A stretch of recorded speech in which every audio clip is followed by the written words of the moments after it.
Well, thanks for tuning in to Calm Down. I'm Neeraj Shah, and it's looking like a very good day of trade. We are up about 4% apiece for the benchmark indices. The world markets haven't done too badly. There are gains, even though muted compared to the rest of the markets on the banking space as well. So all in all, pretty buoyant. We'll talk about the volumes and the market breadth as well. But just first, let's talk about the large cap space and the kind of moves that we've seen there. By the way, remember, Nifty 502 is up about 4%, so the broader markets too are doing okay. But Nifty 50, about 4.5% higher, Sensex about 4.2%, and led by oil and gas in a meaningful way. Upstream, downstream, you have that pocket doing extremely well for itself. BPCL, the top gainer on the index, it's followed by ONGC. Reliance Industries is at 1,121. It made a low of 830 or 870 or thereabouts. From there, it's had a meaningful pullback. And if Reliance does well, it's such a large heavyweight that kind of compensates for some of the other heavyweights which are not doing well. So really good going by that one too. The Gas Authority of India is up about 8%. Indian Oil is up about 7%. So which is why I'm saying it's oil and gas, which is right at the center of the move that we're seeing in the session today.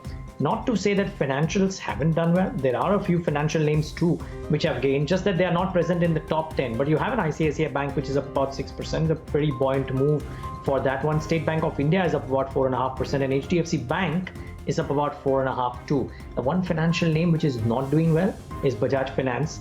It's trying to break into the green, not quite being able to do that. FinServ as a result is down about 2.5%, and IndusInd Bank is down about 14% in the session today. I just want to mark one thing, that is India VIX. This is now the fifth day on a trot when India VIX has cooled off quite significantly. It's now around those 65 levels or slightly below that. And remember, VIX being high points to very exaggerated market moves as well. If indeed VIX continues cooling off and goes below 50 and thereabouts, then you would actually see the market gyrations also maybe just tempering down a little bit. But large caps have done well, as I said. Mid caps haven't done too badly either. Devina, good afternoon. Looking pretty buoyant. Well, yes, Neeraj. And, I just want to add to that point you made about the kind of stocks that are leading in the index, and that's mainly your oil and gas and energy stocks. And I was having a conversation with Sayan Mukherjee of Nomura today, and, his take on the next move post the correction bottoming out would be that while financials will also participate in the up move, there will be different banks or different financials which will take the lead, and energy will shine out much more compared to the last rally that we've seen, which was overpowered by financials. But aside from that, like you said, the broader market space today is doing relatively well as well. The breadth is positive, almost 1:4 in favor of the advances. And what's doing well, you've got the likes of a SAIL, which is up 14%. NCC is up about 16%. Escorts 12% higher. HPCL, again, from the oil and gas pack, is up about 14%. Then you've got the likes of a Piramal Enterprises that's doing well. A lot of the smaller banks too have done well in the session alongside what the larger banks have done. But coming down to a few other names, then you've got the likes of Aegis Logistics, Snowman Logistics, Spark, which is up 10%, sugar stocks of Balrampur Chini, Sri Renuka, Shipping Corporation. Trent is up about 8%, so Trent is 489 right now. And then you've got the likes of a Hexaware, which is up about 10%. ICICI True, that's another one. And IGL, again, from the oil and gas pack, is up another 8%. What's losing out in the session is the likes of an RBL Bank, that's down about 9%. Info Edge is down 5%. Future-proof stocks are looking weak, so future retail and future consumer looking weak. Zlearn, Viatech, Wabag, AB Fashions, Vinati Organics is down about 3% as well, and a Cholafin, which is down about 3%. So all in all, it's still a better afternoon. But keep in mind, you also need to watch out for what's happening in the more liquid universe. Navneet is going to highlight what's happening in the FMO space for us. Good afternoon.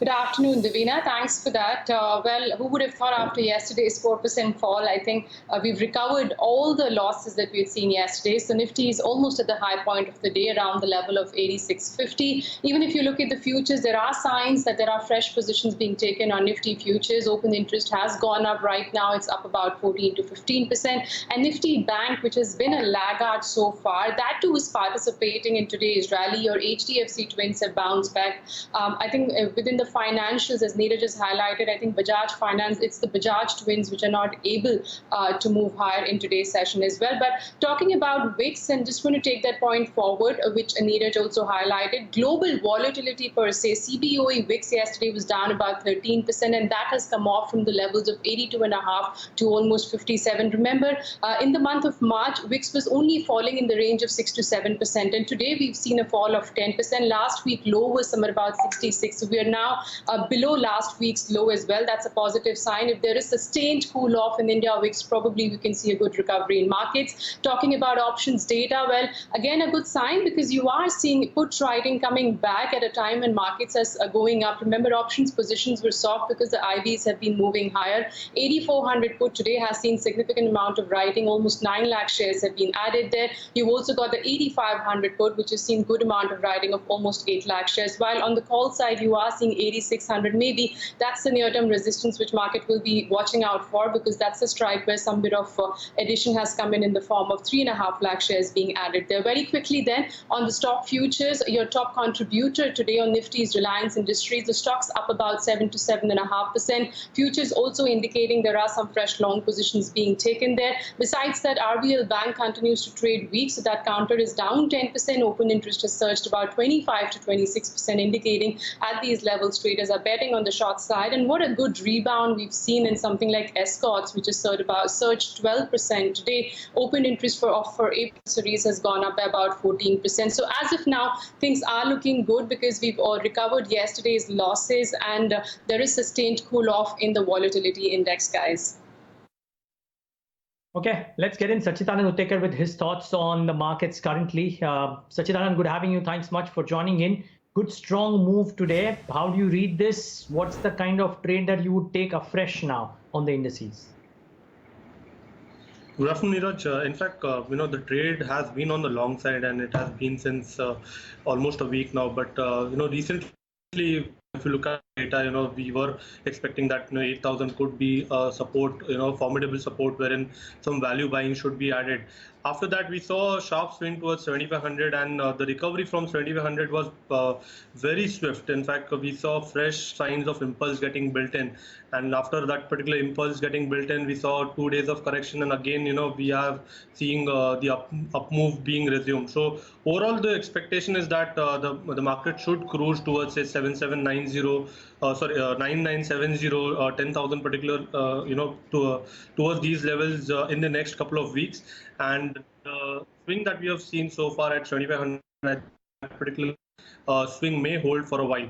So clearly, the theme has been on, buying side. Every decline we are expecting and initiating, longs, and we are recommending longs. Talking about the short term or the immediate short term, what we are expecting is that we are seeing an inverse head and shoulder getting formed on the daily scale.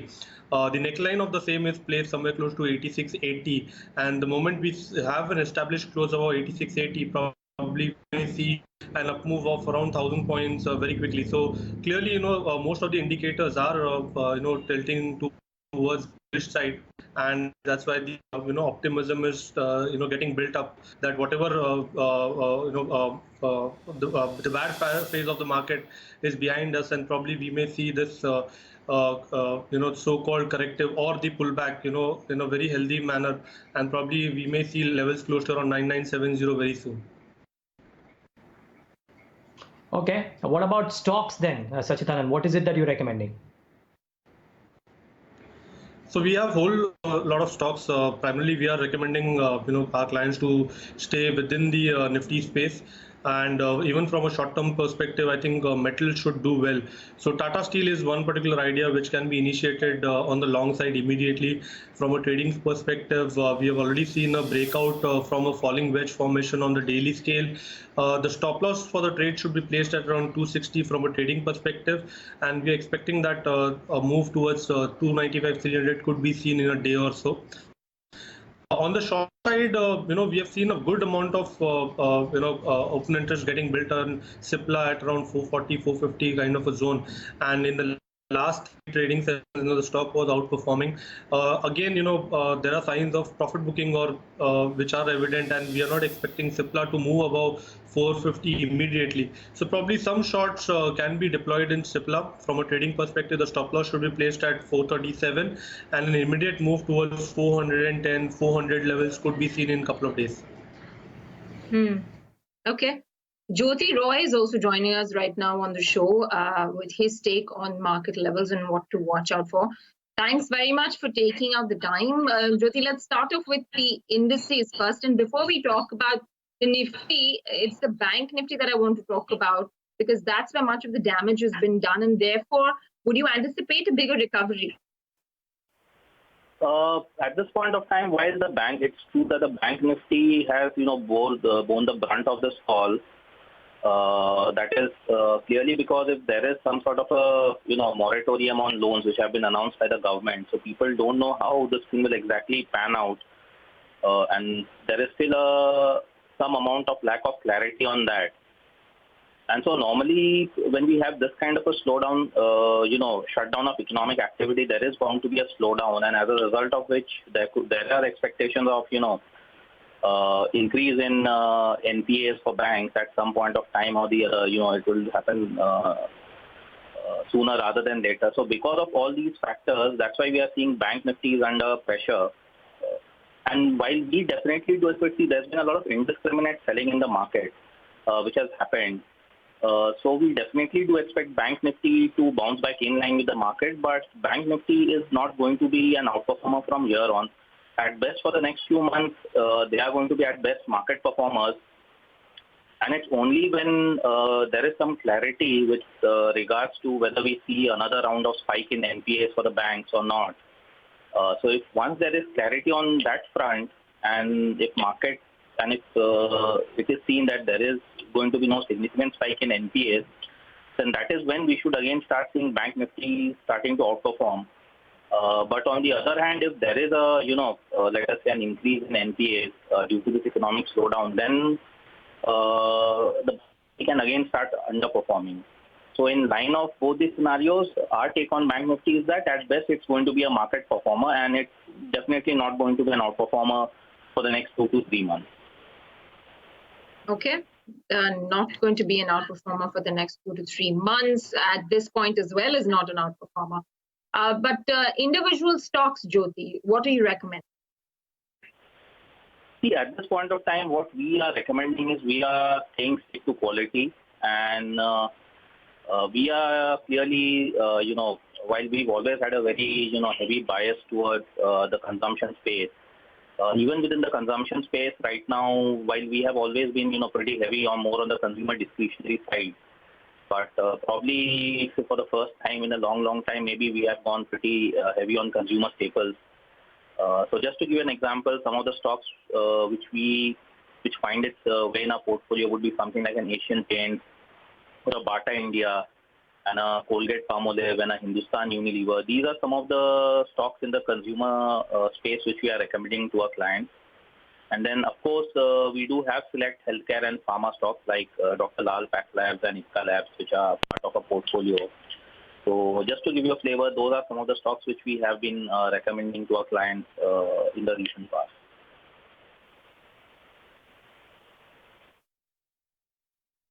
Okay. All right. Well, so that's the word on the trade. Now, the idea is to try and figure out what would happen to some financial institutions as well in the near term. And Devina and Navneet, it'll be really interesting to get a sense from the MFI institutions, right? For example, as to how is the situation looking like. Report after report is saying that some companies will have stress and some companies will not.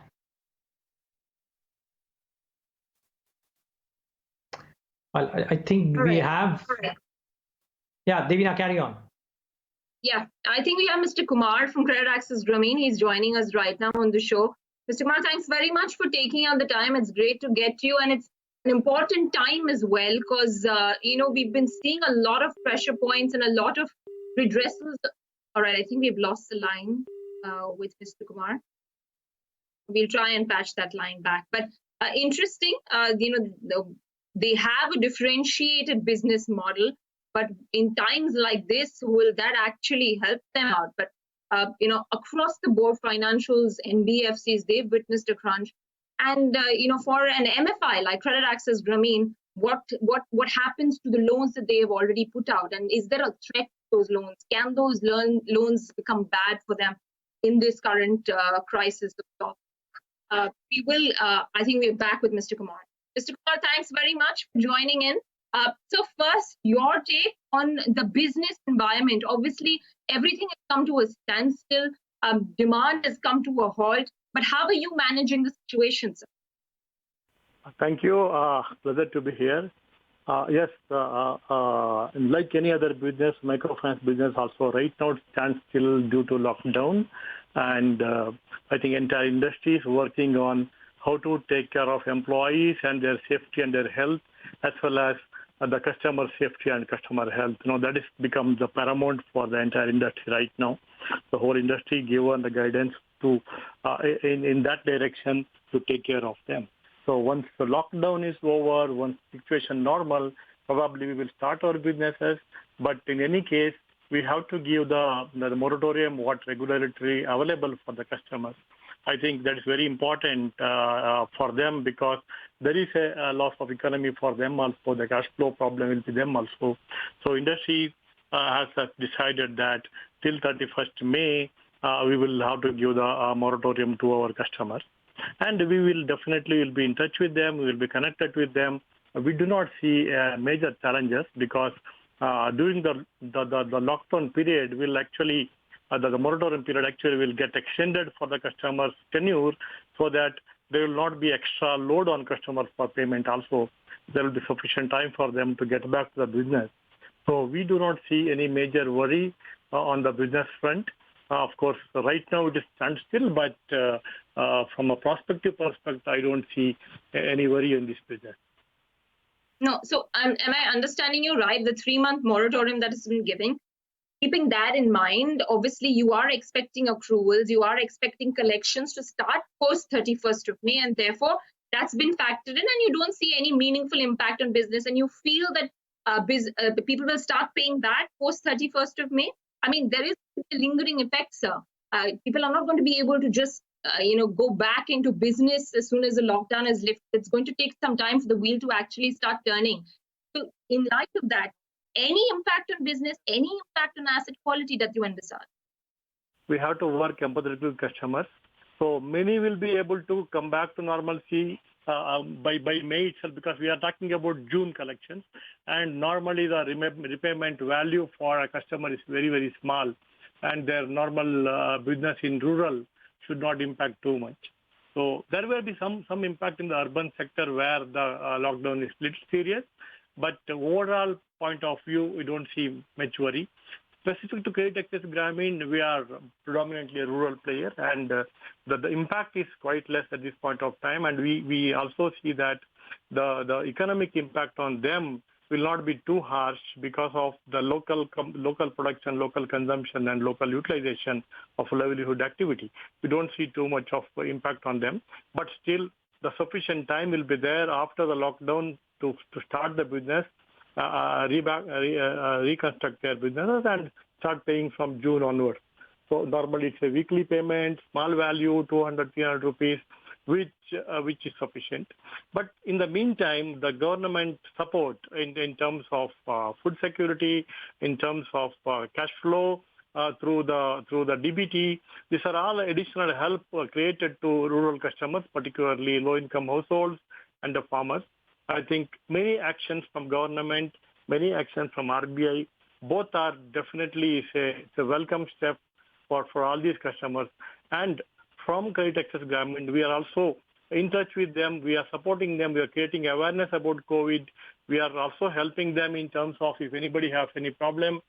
We have pledged our CSR almost 5 crore rupees for COVID support to our customers. So with this process, with this support, with this connect to customers, we do believe that there will be positive outcome, and then the people will work positive in terms of the starting their business, and the life will be should be normal as normal after May 31st or June, like that. So that is why the impact on our business should be lesser.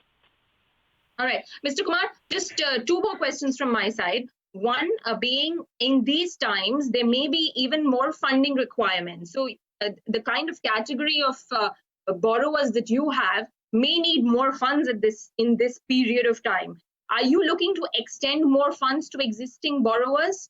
And do you have any stringent criteria on the basis of which you will extend those loans additionally?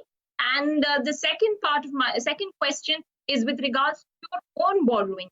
You have bank term loans to the tune of 51.6%. Will you yourself look at a moratorium from banks? Yeah, there is a regulatorily moratorium available, which definitely we will also request banks to do it. I think our bankers are quite understanding about it. But our liquidity position is quite good. We have more than 46% of our borrowings are 2 to 6 years term loans. So our repayment stress to bank is quite low, and our funding is quite good. So we don't see a liquidity challenge for us.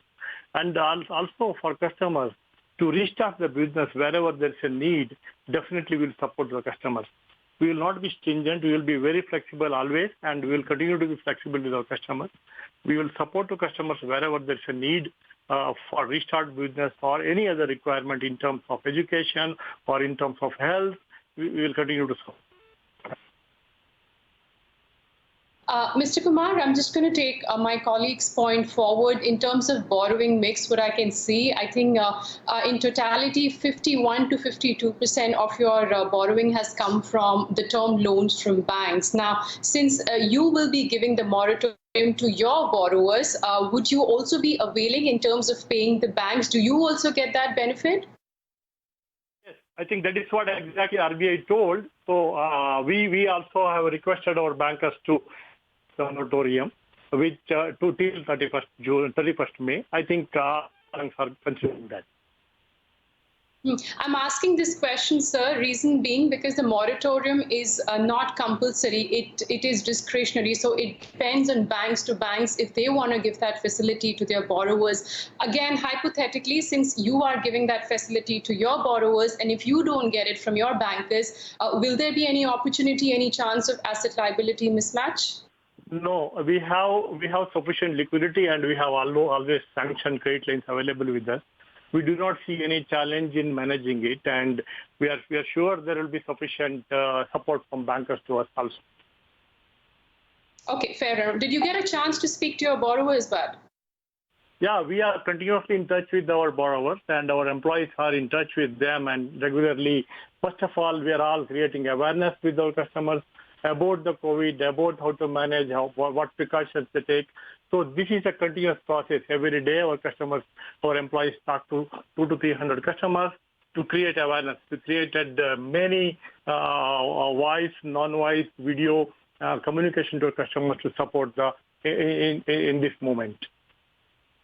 So one last question. The current crisis has definitely had an impact on credit growth and even on collection and recovery mechanism, maybe due to absence of field staff. In light of all that, if you could tell us, how much is the collection through digital medium for Credit Access Grameen as of now? There is no growth impact because till 20th of March, there was a disbursement going on, and we are actually by and large as per our normal process. In terms of digital, it is actually quite low. We don't do much, maybe about 5% is digital collection, but still the connecting with customer, going to meet the center meeting, so that is going to be a challenge even with digital because of the lockdown situation at this point of time. Once the lockdown is over, that digital.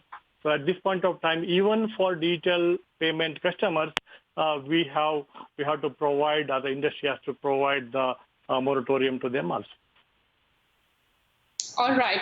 Mr. Kumar, we leave it on that note. Appreciate you joining us today and giving us that clarity. And we hope the industry comes out of this crisis by at least May end. And that's the clarification coming from Credit Access Grameen and MFI, which has done pretty well last year. They've clearly stated, remember, the smaller loans, of course, they get impacted because of the crisis we are going through. They will be giving that moratorium to their borrowers. But as of now, Neeraj, but he highlighted there is no clarity if he can also avail or whether his bankers will give him the facility of that moratorium. Remember, the borrowing mix they have from the banks is as much as 51 to 52%. It's a bit of a tricky spot that I think all of these companies are in. And, I think I would like to take that question forward to our experts. Jyoti Roy is with us. Jyoti, just wondering, everybody knows that it's difficult times for NBFCs in general, MFIs, and some of the smaller ones in particular. But surely there is value at a particular price, right? I mean, what do you think that there is value zone that some of these companies have reached, or is it difficult to ascertain that right now? I think, see, from a fundamental perspective, though, when we will work out the numbers, we might come to a certain, fair price, or let's say we might arrive at a certain bear case kind of a price for a lot of these stocks, especially in the banking and financial services space, and especially the weaker ones. But what will happen, like I mentioned earlier, till the time, there is no clarity on how the markets or the situation will look post resumption of economic activities at some point of time. Till the time there is, no clarity on that front, we really don't think so that, like we said, the banking and financial services space and maybe some of these NBFCs, they might continue to underperform. Of course, these stocks have fallen a lot from their peak, so definitely some kind of a pullback is bound to happen in these stocks. But even when these pullbacks happen in these stocks, I mean, they might prove to be, sort of temporary in nature, especially over a period of next 2 to 3 months, because there will be a lot of uncertainty on both sides. Because on one hand, we expect that at some point of time or the other, your economic activity will resume, and therefore, it will no longer be the standstill kind of a situation what it is right now. But on the other hand, there are also going to be a lot of apprehensions, and the lockdown, when withdrawn, will be withdrawn in a gradual phased out kind of a manner.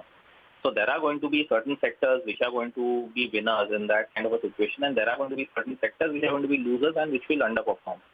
So maybe, like I said, the banking and financial services space, at best, we can expect them to be a market performer, if not an underperformer. We definitely don't expect them to outperform over the next 2 to 3 months at least.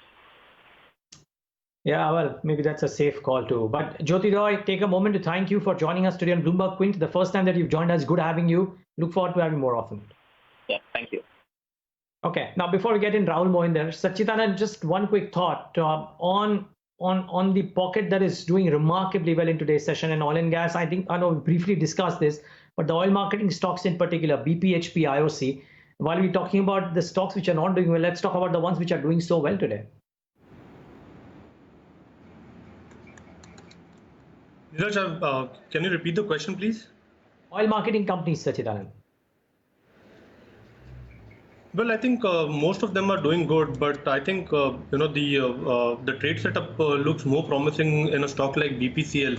So probably if you look at the last sequence, we saw some accumulation when the stock was oscillating in the zone of around 265, 255, and the way it has spurred above its short-term averages. I see that fresh trades on the long side can still be initiated. We are expecting that this move should extend towards say 335 kind of a zone. And the stop loss would be a bit wider. In fact, it is on the future it is quoting somewhere close to 314. And an ideal stop loss would only be kept at around 300 as of now. But the headroom is still open up to 335. And in case if someone is already long, I would rather recommend them to carry forward their positions and review it around 335. Okay. Rahul Mohinder Johnson right now with his thoughts as well. Rahul, so good having you. Thanks much for taking the time out. It's very choppy these days. What's your index view? I mean, do you view this as being a sign of some more upsides in the near term, today's move?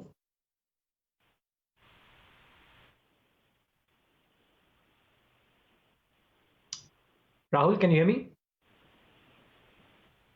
No, I don't think yes, I can. Well, Neeraj, I think this move today has definitely been the move today has definitely been very promising, particularly when I see the likes of Reliance, breaking out a key resistance of 1,090. So that's definitely going to have some follow through. But what worries me is the fact that the Bank Nifty has not been able to knock out a lot of key levels. So if you just look at an index perspective, I think clearly, still in trouble. We still need to get past levels of, around 20,300 or, at least 8750 on the Nifty to really come into some kind of a cleaner track, so to say. So I think we're really playing a range-bound market where the market's having these cycles of moving up because of the deep corrections it has seen. But I think I would not go home thinking today that it's broken out, the worst is over, and the only way is up. Agreed, there's value. Agreed, stock flipped cheap. But I think from a technical standpoint, we don't have a breakout on a daily chart. All right. That's on the index. Rahul, want to come to you on a few other stocks. But before that, we were talking about what's been happening to some of the auto stocks and a little bit of a relief with regards to the sale of the BS4 models for the two-wheelers. And a Hero MotoCorp conference call was underway just a few moments back. And I just want to quickly pull out some highlights of that conference call that happened. So the management said, they're pretty confident that things will turn around. At this point, obviously, supply chains have been disrupted. They don't know exactly how much more damage is left in the system, but they're certain that things will start to pick up. And the balance sheet remains strong at Hero MotoCorp. They have enough liquidity, and so they are in a better position to weather this storm. Aside from that, they've said that there is a pent-up demand in two-wheelers, and at some stage, the demand will come back. There is a liquidity issue at the dealer end, and due to that, BS6 inventory they are carrying, but the company is also helping them with that. They said that if there is unsold inventory as of March, only 10% of that can be allowed to be sold in April. That was the deadline. Only 10% of that can be carried forward. That's the Supreme Court order that has come in. So what Hero MotoCorp is doing, they're giving 10,000 rupees per motorcycle and 15,000 rupees per scooter in support to the dealer. So, they're putting things into place. They've already paid contractual workers, and now they're helping out and supporting in the way of manufacturing ventilators. But aside from that, this is not taking away from the fact that volumes are coming off, demand is coming. A quick take on this, Rahul, Mohinder, and the auto pack as a whole. I have to admit that, at levels between 1,400 and 1,600, Hero Moto has significant support. If I go back all the way into 2011 bottoms or 2013 bottoms, they were all between this 1,400, 1,500 zone. So the levels this stock is bouncing up from is definitely very good from the fact that this is clearly support. But again, we haven't broken out. That's my big deal. All of it looks attractive. All of it looks like it's setting up, and it's been looking at that for some time. It's very hard to time it, but my own sense is buy a breakout. Buy when you see Hero Moto above levels of 1780, 1800. I know that means I'm going to wait a lot more before it gets above a key resistance. But even the volume, if I look at the volume setup, it's still not looking promising enough that, we've broken out. So these up moves that you're seeing are just merely corrections within a longer downtrend. So whilst I'm very attracted and drawn towards it at these levels, I'm going to hold tight till I see a clear breakout, as I mentioned. Even if we look at the four-wheelers, let's look at something, an investor favorite in the past has been Maruti. And I say in the past because obviously the way the stock has come down, a lot of people are again getting apprehensive as to where this could go. Now, my own sense is even a stock like Maruti continues to look negative.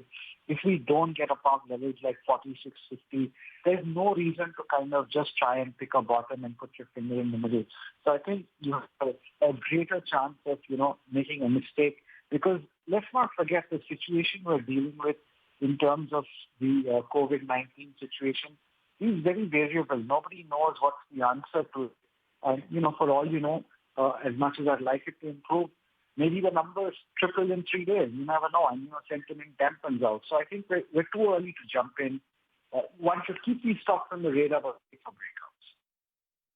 breakouts.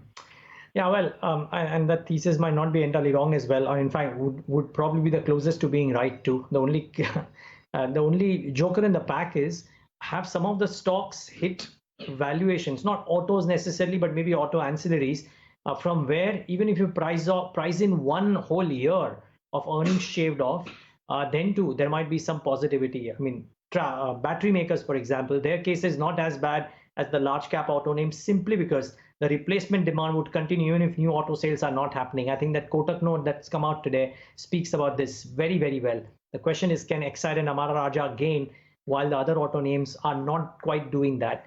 I think time will tell. Very quickly, Rahul Mohinder, the stocks that you're recommending in the session today. Okay, I'm going to go with two buys, and this one's going to be TCS. The first one is TCS clearly because of the fact that both the daily and the intraday charts are good. I think 1960 is a reasonable target to work with. Very good volumes that have built up at lower levels. So with a stop loss of 1750 by TCS, a lot of good indications in terms of the volume setup. The stock bounced up from very strong long-term support zones around that 140, 150 level. So it's a good build-up. Again, I'm looking at 187 in the near term. Keep a stop loss of 157, 140. Okay, so those are some trading strategies coming from Rahul Mohinder, and clearly we've seen moves coming in for these heavyweights today. Even ITC seems to be contributing to the gains that you're seeing on Nifty. Remember, it is one of the top contributors, and we've come off, by the way, slightly though off today's high. Nifty is at 8,600. The day's high is somewhere about 8650, 55. Sensex is at 29,500. Remember, though the markets have been building on to the gains today, but one stock that's the Nifty constituent that continues to reel under pressure. I'm talking about IndusInd Bank, which is still your top Nifty loser, down about 14%. It just slightly recovered from the lowest level of the day, which was somewhere about 330. The stock's trading at 350, and we know the reason why the stock's fallen so much. In a conference call, they highlighted that deposits could be down by nearly 10 to 11%, and majority of the outflow that they've said, 70% actually is coming in from the state government and 30% from the corporates. And going ahead, bank has said that they've replace these deposits with long-term borrowings, and they're also focusing on retail deposit and also granular asset growth going ahead. But in terms of technical, Sachtanand, if I can come in on the charts, IndusInd Bank, there was a bout of short covering that we did witness a few days back, but once again it is under pressure at levels of 350. Would you advise taking any bet on this one?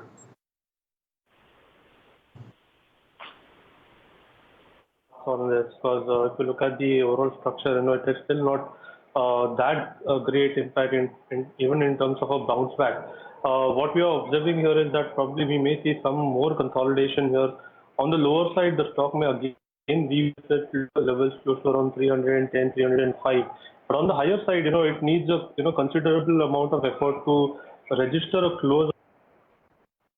Post that, probably we may consider it into even into short-term plays, but as of now I think it's better to avoid this counter. It is still in the weak zone, and probably near to 450 on a bounce back. I think I would prefer creating more short positions there rather than taking any longs.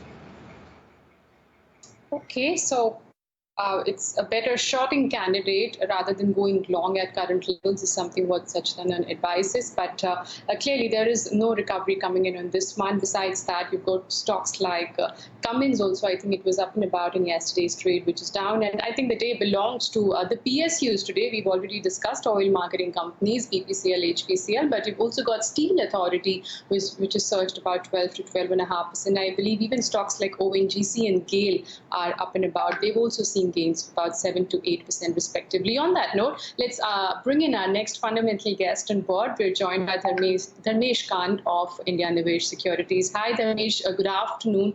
Appreciate you joining us once again on this show of BloombergQuint. Some respite, some recovery coming in today, and we've seen these PSU companies moving higher. Could be a chance of short covering as well, considering they're all beaten down stocks. But still, would you take a bet in any of these PSU stocks? Yeah, good afternoon. I think the short covering is more of a fundamental in nature, and it's more driven by the valuation gap which was created by the market. From here on, the selection of stocks has to be very careful, because what I think is there are two kinds of stocks which are fundamentally good would be available for a choice of buying. One is there where there's a loss of business, and whenever this lockdown comes over, or when it opens up, there will be a cascading impact of the loss which you have already there in the business, and that will go on further. And there is the other set of businesses which will immediately start delivering once the lockdown is over. So I think those set of stocks are the areas where one should be focusing on.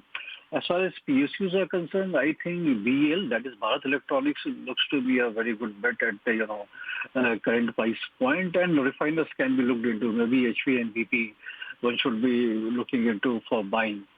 Apart from that, though, GAIL and stocks like that, ONGC and stuff like that, may be looking attractive. But I don't think there's much steam left out there. So one has to be really, really careful in picking up stocks, and the consumption has to be the theme while you are picking up any buying opportunity here. Okay, so BEL is something among the PSUs which Dharmesh likes. But Dharmesh, the other pocket which is doing well, and I would call it's weathered the storm better than the other spaces. In fact, Nifty FMCG index is one of the top sectoral gainers today as well. You've got stocks like Britannia, Marico also bouncing back today. That's up about 6 to 6.5%. Dabur has put up a good show. It's up 5%. Of course, HUL and Colgate, Nestle, these three have been doing well in the past as well. But is there something within this pack where you would advise a fresh buy at current levels? As far as the Dabur, Marico, and HULs of the world are concerned, I think they have always been expensive. And again, as the fate would have been, in this recovery, they are the front runners, and very soon we may see even HUL making a new high while the market is still down 30 or 25% from the top. So that would be the case. But take a point where, this market settles, and from there, the entire, universe opens up to you in the consumption theme. Then these stocks won't be the movers. They at best will have a time-bound correction and lie where they are. So, the delta from here would be very less if you are buying them. However, there are opportunities like Bata is there in the consumption space, or a Havells is there, Jubilant Food, McDowell, UBL, I think, and Pidilite. These are the themes which are still they have not still moved the way the others have moved, and there's still a good valuation gap out there. So if I have to buy now, I would be advising my clients to accumulate them. I would again repeat the stocks for your viewers' advantage. That is Bata, Havells, Jubilant Food, McDowell, Pidilite, and UBL. All right, those are some stocks that Dharmesh likes. Keep them in mind. Well, getting you more perspective, to weather or navigate through these uncertainties, we spoke to Sayan Mukherjee. He's the Managing Director and Head of Equity Research India at Nomura. He's actually convinced to bet on a few financial firms in the hopes of the a turnaround of the correction, but says that the next year EPS is going to be almost equal. I think, financials, obviously, maybe you could have a different set of companies who may be in a position to lead within financials. I do see financials participating selectively. Now, some of the changes around, let's say, growth and credit quality, particularly on, let's say, unsecured lending or retail, where people were not so cautious or more aggressive, I think those things can get a reset. So you may have a different set of leaders this time around within financials, but I do expect pockets of financials where the companies really come out stronger of this episode, to be an important driver of rally. And other than that, you also had areas like consumers, which hasn't really corrected much. So difficult for them to participate as and when the rally comes. There could be other sectors which we like, for instance, oil and gas or pharmaceuticals, where we see outperformance, let's say over the next 1 year when this situation improves. Okay, last few questions, Sayan. One on the back of, we spoke about the foreign investors in the beginning, but at a time when your own house is on fire, you really don't look outwards. So from that perspective, for a foreign institutional investor, now the focus shifts to the mother market. Do you feel that therefore in emerging markets, and especially India, should probably forget about seeing any meaningful flows till you actually see some growth that you can put on the table as proof? Yeah, no, I think at this point, as we see the situation today, I think what you're saying is right? I mean, it becomes very difficult to be bullish on flows given the kind of outflows and the quantum of outflows that we had seen just like till last week, right? But having said that, like if you think about the fact that there is going to be a lot of monetary push and liquidity available, and if situation improves, given the fact that there are certain things which are positive for India, for instance, the fall in oil prices, right, which is a macro positive for India. I think if the growth doesn't falter materially. I mean, I know this year is a difficult year, but just looking forward to, let's say, calendar year 21, and if we see resilience there, if we see growth coming back, I won't be surprised if India starts to get its share of foreign inflows. I won't kind of rule it out if I take a slightly longer term view. The fact is lower oil prices and whatever, disruptions which are likely to happen in supply chain can benefit India, right? For instance, we are looking at manufacturing coming to India. That's what we thought would be one of the drivers of growth for India, which I think is stalled at this point. But all this thing can come back from a longer term perspective. So yes, near term expectations are lower, but things can change, let's say 6 months or 12 months down the line when the situation improves. And then will India be one of the best markets that you could find if things get into place? Just one final question. How will India place once we get the resolution? Yeah, I mean, see, at this point, obviously, from a regional perspective, our regional strategist is neutral on India. He is more overweight on North Asia, like Korea and China. But I guess given the correction in the markets, right, it has come to a zone where the valuations have become very attractive. See, what has happened is at the margin, there were some issues in India. Those got aggravated because of this COVID situation. So I think at this point we have a neutralish view. But if the impact of this COVID is not deep enough and we are able to come out of it, I think on a relative basis, given the correction in valuation, it may start making sense for India sometime down the line. But at this point, from a regional perspective, we like other markets more than India. All right, that was Saion Mukherjee of Nomura giving his thoughts on markets globally and as well as on India. And by the way, we've come off the higher levels, as we've already highlighted. Nifty is now trading below the mark of 8,600. Nifty Bank is still holding on to that mark of 19,000. On that note, let's get you some closing strategies from our technical experts. Rahul, let me come to you first. Any BTST or any STBT for tomorrow's session?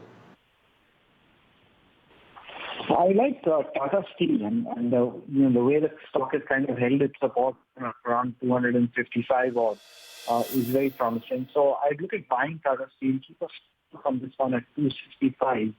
I think we'll at least move to about levels of 289 to 90.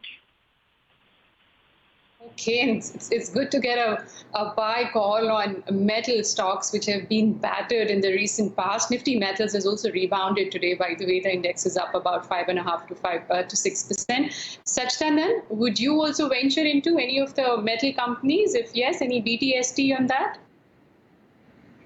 Well, at the beginning of the show, we have initiated or recommended, buying Tata Steel, and another counter which is hitting our radar is Hindalco. And if you look at the overall, setup in the last 6 trading sessions, we have seen a positive divergence on the RSI. The stock was lingering around its 5-day exponential moving average. If you look at the option writers, they look very confident at 85, the kind of writing that has happened. And on the higher side, I think the headroom is open right up to 100. 110. Even from a short-term perspective, the stock is quoting somewhere close to 96 and a half on the futures.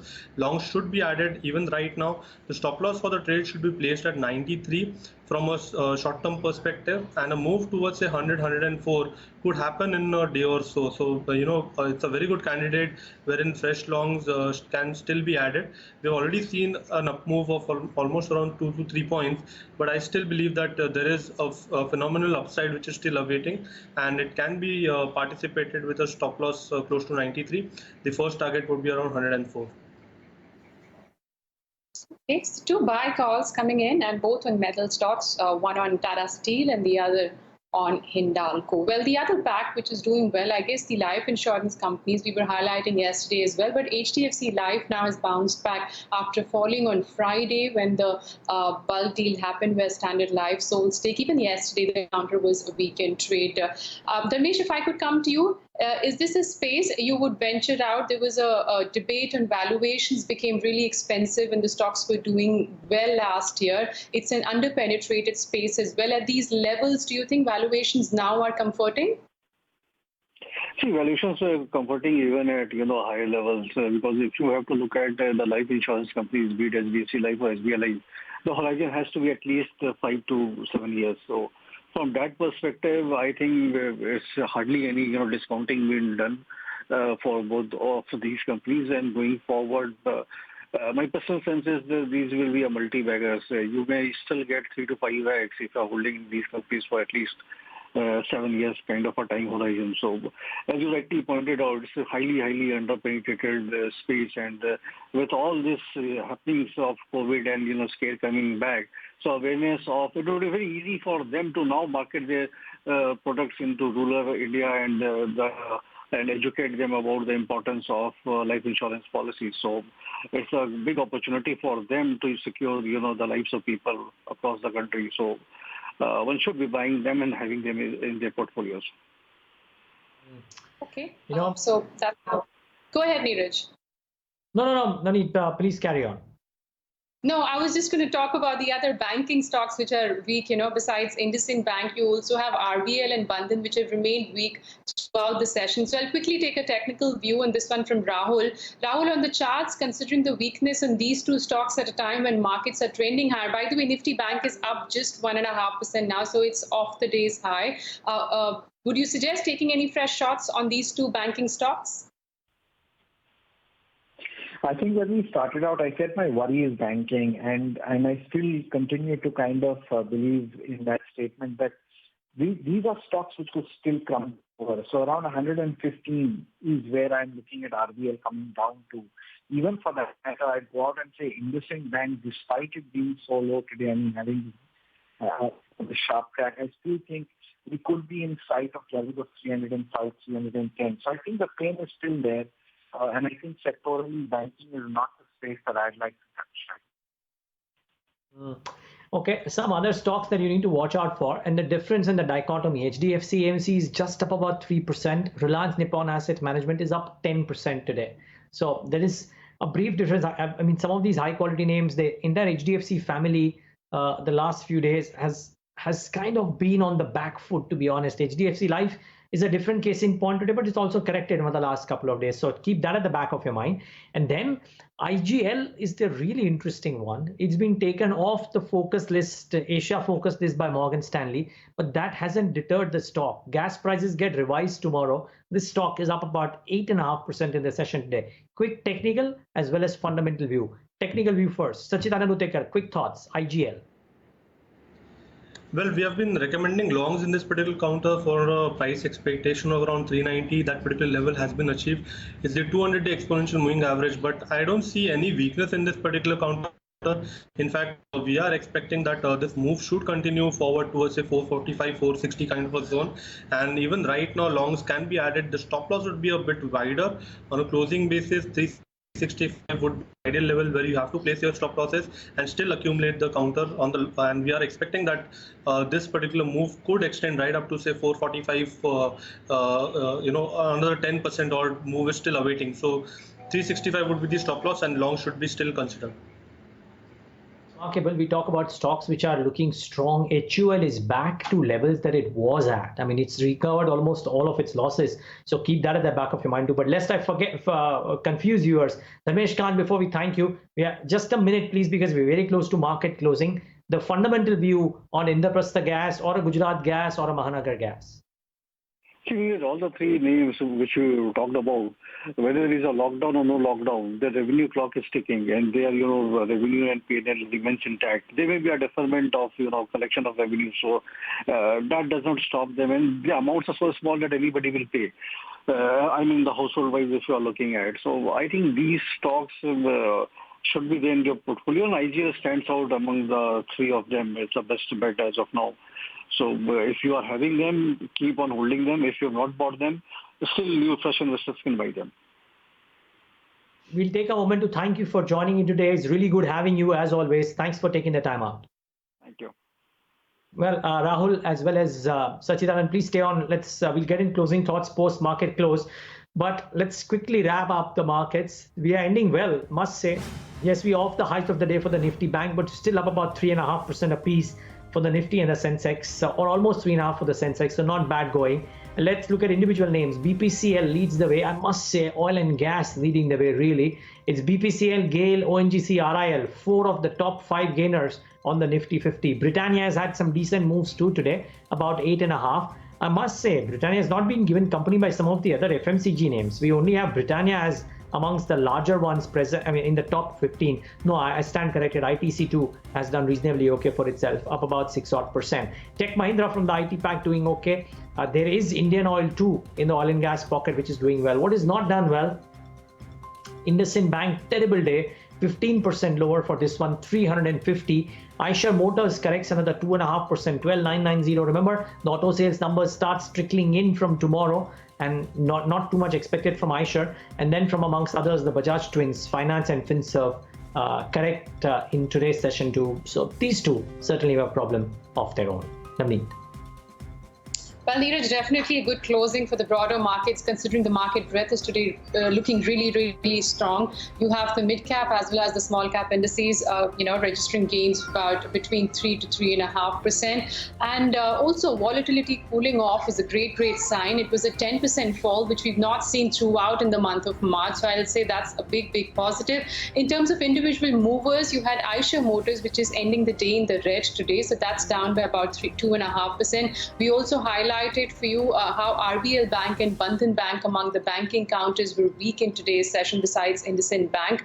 So those two stocks are also down. Other than that, some gainers from the broader markets. You've got something like FACT that gained significantly, I guess, in the last hour of trade. And what a move on CA. Just pull up that. I think it's closing with the upper circuit of 20%. And if I'm not wrong, all the gains have just come in the last 5 to 10 minutes of trade, because up till now, this stock was not popping up, at least on my screen. So that's up about 20%. NCC's had a good session, up 16%. Steel Authority was up about 12 to 13%. And also something like Piramal Enterprises, stocks like Shriram Transport staged a bit of bounce back in today's session. But Davina, in terms of contributors, I guess Reliance and HDFC Twins contributed the most today.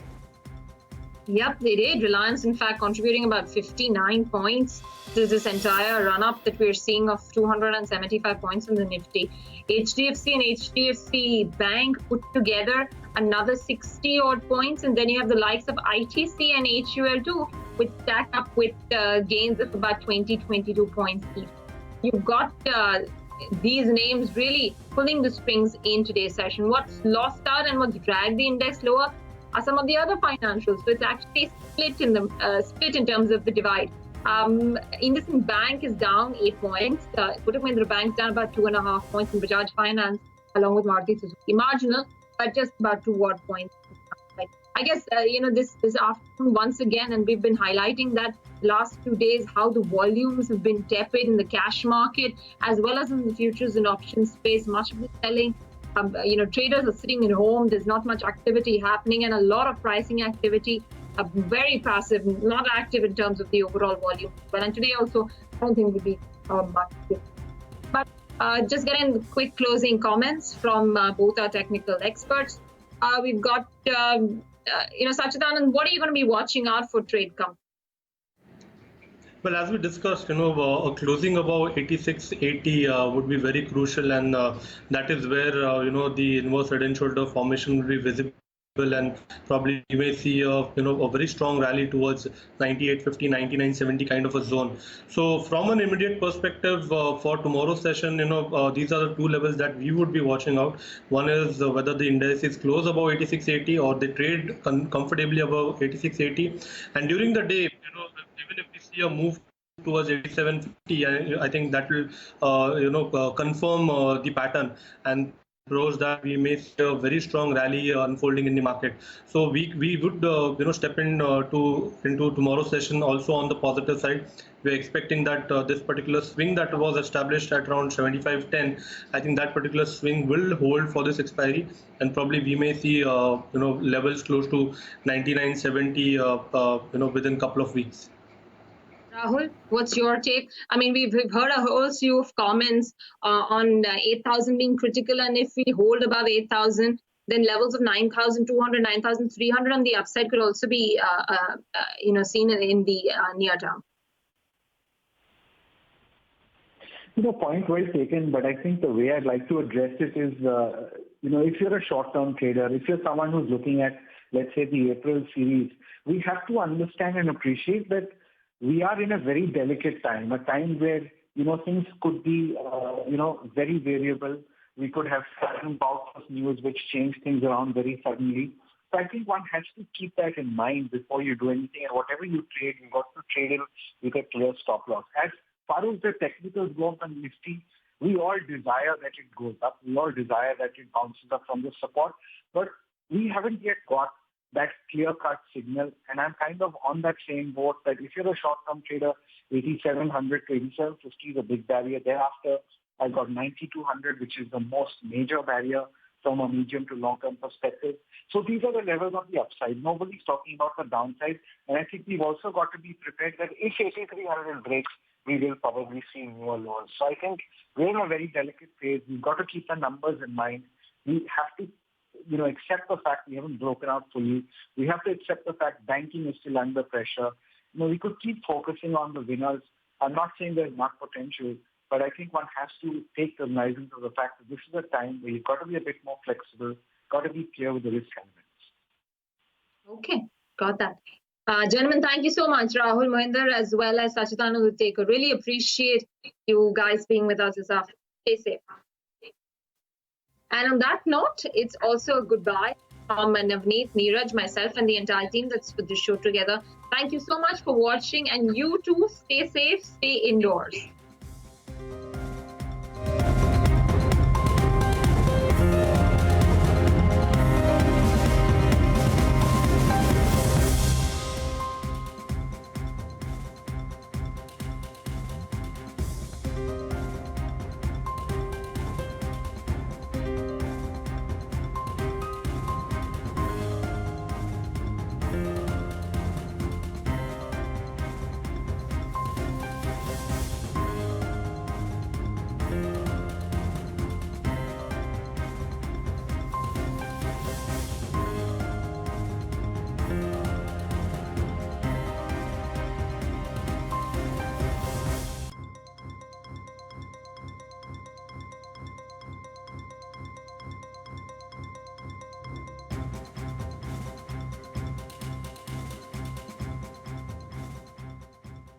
According to a recent report, women today contribute nearly 74% of real estate buying decisions.